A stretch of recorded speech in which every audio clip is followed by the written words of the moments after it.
Alright, I have this lovely still pool down here.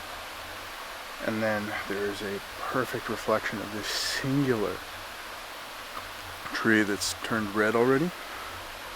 So I'm going to see if I can't get a vertical composition showcasing that tree and kind of a break in the other trees. I'll probably, break out the tripod, shoot at about f8. Try and get the exposure just a little bit longer because there are some ripples. If I can smooth those out with a slower shutter speed, everything should turn out good.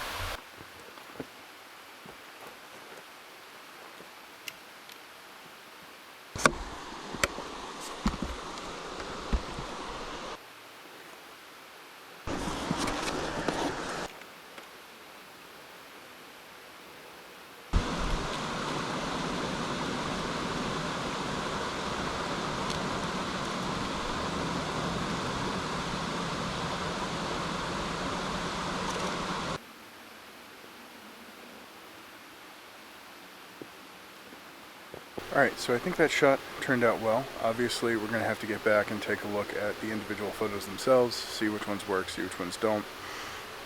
But in general, I think it's gonna make for a good, interesting, reflective shot. I tried a couple of different things. I tried doing it at a, shorter shutter speed at f8, but I also bumped my lens up to f16, 22. Roughly, just to see if I couldn't get that slower shutter speed to really smooth out that water. But the next time you'll see this photo is when we're editing it. Okie dokie, so it's after the hike, and I've got Canon Digital Photo Professional 4 because it came with the camera, and at the time was the only thing that could read the camera's files for me here. So as you can see, I have a number of shots here to consider. I also have some additional. These are more for attempting an HDR merge. So we'll see what that looks like, and if we like it, we'll keep it. If not, I'm just going to go with one of the single shots. But before we do that, I'm going to look through these just compositionally to see which one I like the best. I'm probably going to end up cropping out this bottom and a little bit of this top. And then I'm thinking I might rotate it 180 degrees. But we will see. So let's take a look here. Okay, well, these are basically identical. I think I'll go with this one here. Over here, I'll open up one of these for an HDR merge. So let's switch over to Affinity. Alright, so we've got our HDR loaded in. Let me go ahead and center that real quick. I don't like how it's initially kind of looking. I really want to bring those highlights down. I want to make sure to go to standard dynamic range when we export. Let's go to shadows and highlights. Let's bring those highlights down. It's looking really washed out to me. I don't know if this is going to work out well. Let me try playing with some stuff. I want to compress it all the way. Local contrast.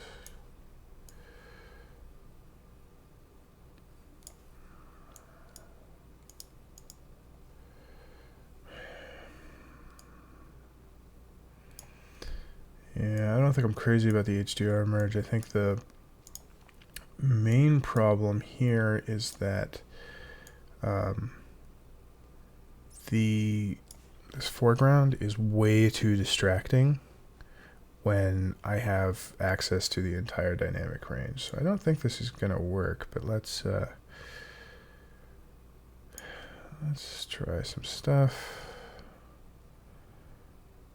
It just doesn't Doesn't look right to me.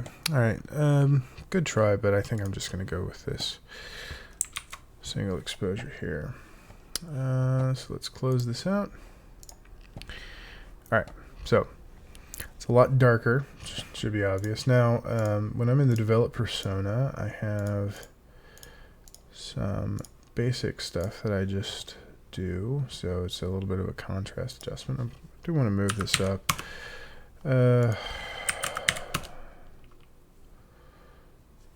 Maybe 2.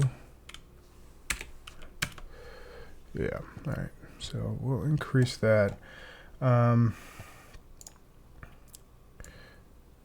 do want to bring the shadows down. I want to really emphasize this area.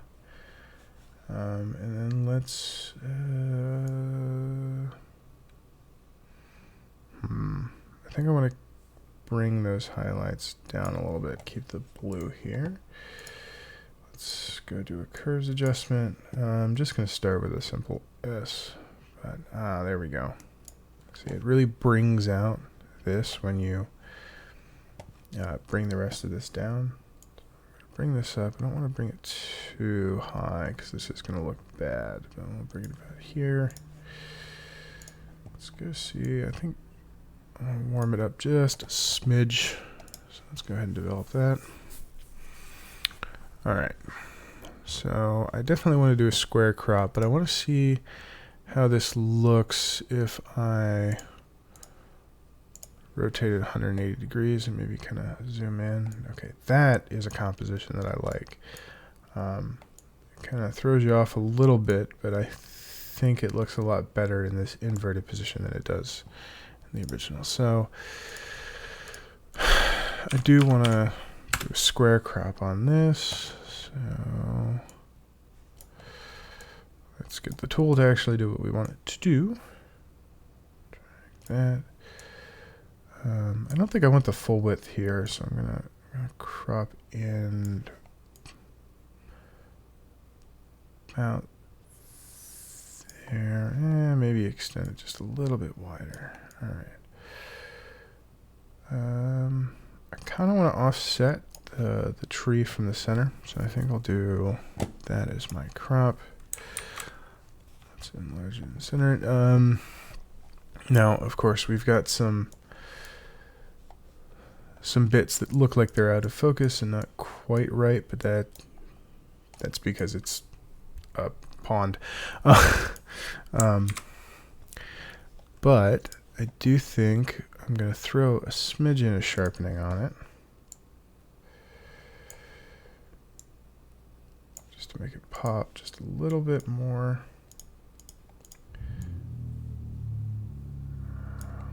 Tone that there. All right, now I'm going to try one additional thing. Merge these, and what I'm going to do is essentially I'm going to square the photo. So I'm going to duplicate it, and then I'm going to have it multiply against itself. And you can see that makes a lot of the tones a lot richer. So here's without, and then here's with it fully, but I think if I put it about 25%. So let's see what that's like without it. With it, I think it just adds a little bit of pop to it. So that is a pretty quick edit. I'm sure I could fiddle with it more, but I think I'm happy with what it looks like now. And so yeah, I'll go ahead and export this and then show it to you.